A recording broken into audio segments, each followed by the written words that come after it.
Alright guys, we are down in the basement and we've got a little project down here that's happening earlier than we had wanted, but it's still necessary.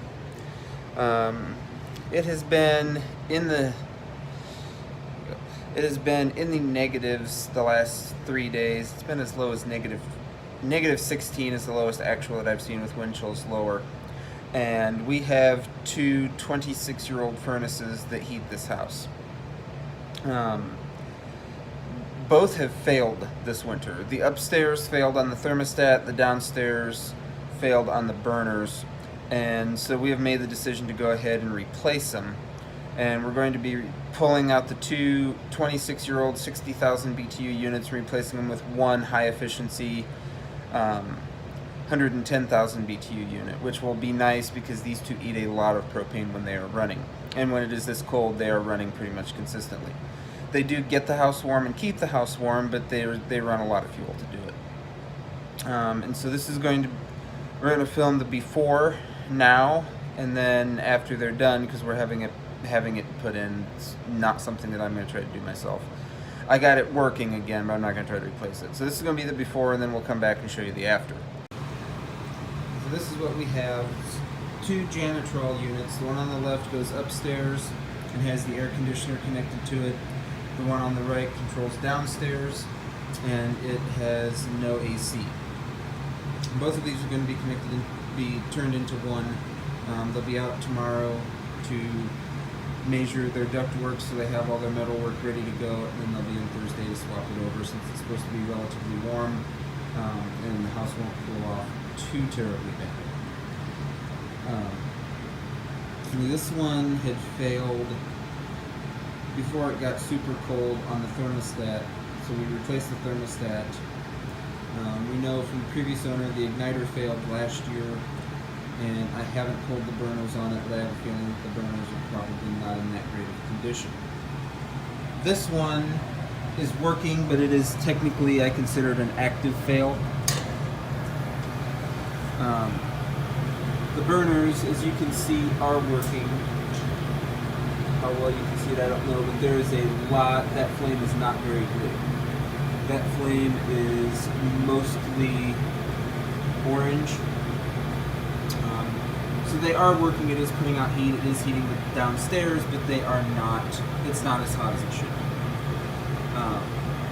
I've pulled the burners and cleaned them with no luck. Got it lit off a grill lighter, and it's been running continuously for almost 48 hours now to keep it warm. I'm not going to shut it down until they get out here because it was below 50 downstairs without it running. Pretty standard, simple setup. Propane line comes in to your electronic gas valve, and then you've got your igniter on the left, your sensor on the right, your three burners and your manifold. Then you have your draft blower, your main blowers down below. So basic forced air unit. This one's just kicking off. And watch how they ignite. The draft motor starts first when the thermostat calls for heat. And then you hear the control board click, there comes your igniter.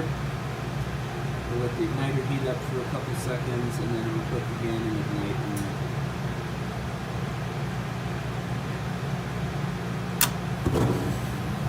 Burn.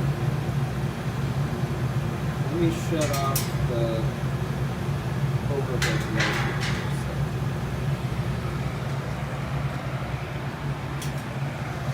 So you can see in here that is blue flame. There's very, very little yellow. But you can see over on this side, there's a lot of yellow. It's almost a 50-50 mix. So that side is not burning nearly as hot as what that side is burning, and it does show.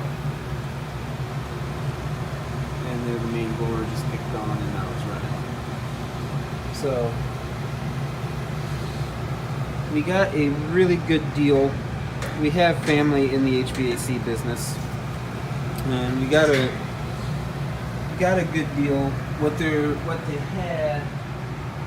They had 110K BTU updraft furnace that they ordered the wrong thing and now don't have a use for it, so it's just been sitting around. So what they're going to do is they're going to hang it sideways over on this side back here, since we've got a bunch of space back in this corner. So they're going to hang it sideways, and you know, we get it for below cost plus installation, so it's a pretty good deal. As is, we could replace the burners on these, but doing that, we would also want inspection and have a service tech out. So we would be guessing probably around 150 to 200 for a proper service call, check, and installation for 3 new burners. I'm sure that that one is going to need burners soon. It would not surprise me if it needs it by the end of the winter.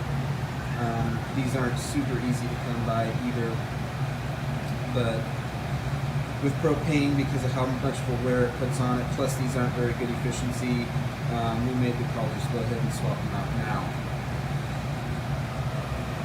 So this is what it looks like now, and then in a couple of days these will be gone.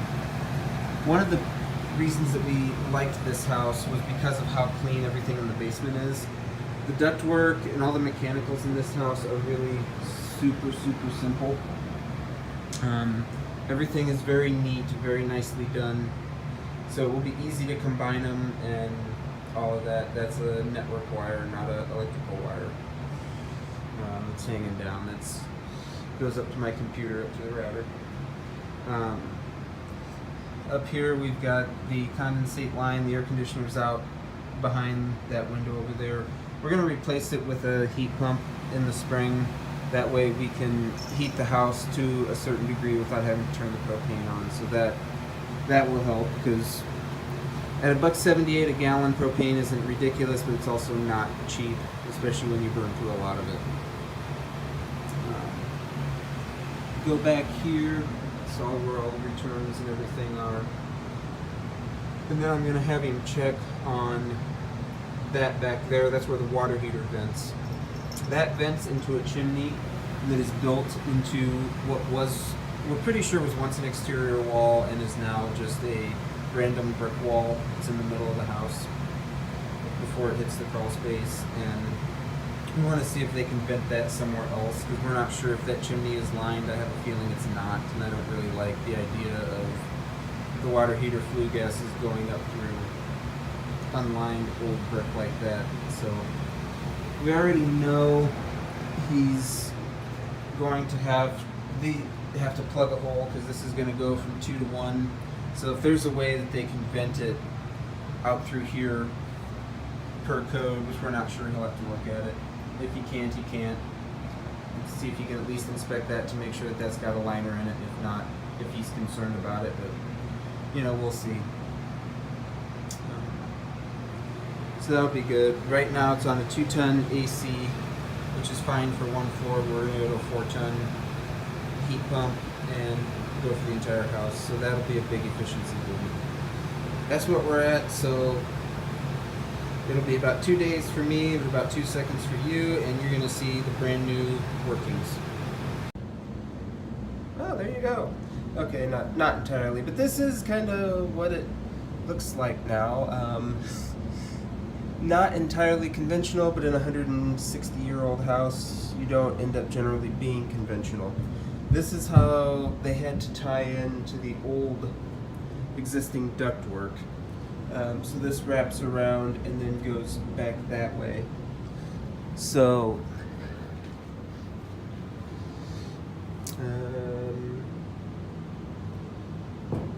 upstairs run, downstairs run, down there. And these are plenty warm. The expected air volume is 1700 CFM. So pretty happy with that, and it is putting out real good warm air. They brought the returns and just boxed it out all the way down. So this is the new return line running back through here. And I will need light. Okay, that didn't do a whole lot of good, but it did a little bit of good. This is one thing that will be a new project for us, at least to verify. The water heater flue goes, there's a chimney built into the wall, and it goes up out the attic. So we don't know if the chimney is lined or not, so at some point we're going to pull that down and investigate. That would be why the stairs are loose. Okay. Well, that would explain that. That should be interesting to fix. And then we have the water heater back here. And then we have the Beast. This is a Trane XR95, 110,000 BTU input, 95+% efficiency. Absolutely beautiful, clean install. They have the 4-ton coil already installed and ready to go, so all we will have to do in the spring when we install the heat pump is to run the condensate line from the window sitting right behind the water softener that needs to be replaced, and then that just brings it right on across and we'll hook into the heat pump. There was no real point in doing the heat pump now, just because of cost. No point in doing the heat pump now when it's going to be cold for another 3 months. We can have this paid off before we even install the heat pump. So this is a giant, gorgeous furnace. Then we've got everything else wrapped in. They redid the line, propane line, and then I'm going to put in a Nest thermostat later on. But this was an absolute nightmare for them to logistically do, and they did such a beautiful job on it. There are a lot of things that I like to DIY, but this is definitely not one of them. This shows experience. And then back here, we of course have a premium air filter that I haven't yet figured out how to open. Open a little bit, you can hear it. I don't think I can open it one-handed, that's the problem. But I just need to sit down and read instructions, so I have not had time to do that yet with how much I work, but oh well. I'm super excited. The house feels so much more comfortable, such a more even heat. And of course we're using so much less propane as well, so. And now with it shut off, you can hear how ridiculously quiet the thing actually is when it's in operation. So we're super excited about it. Got some cleanup to do in the basement because we lost a fair amount of real estate down here, but it's absolutely 100% worth it. This is going to make such a big difference in the summer too. So thanks for watching, and keep up with the adventures.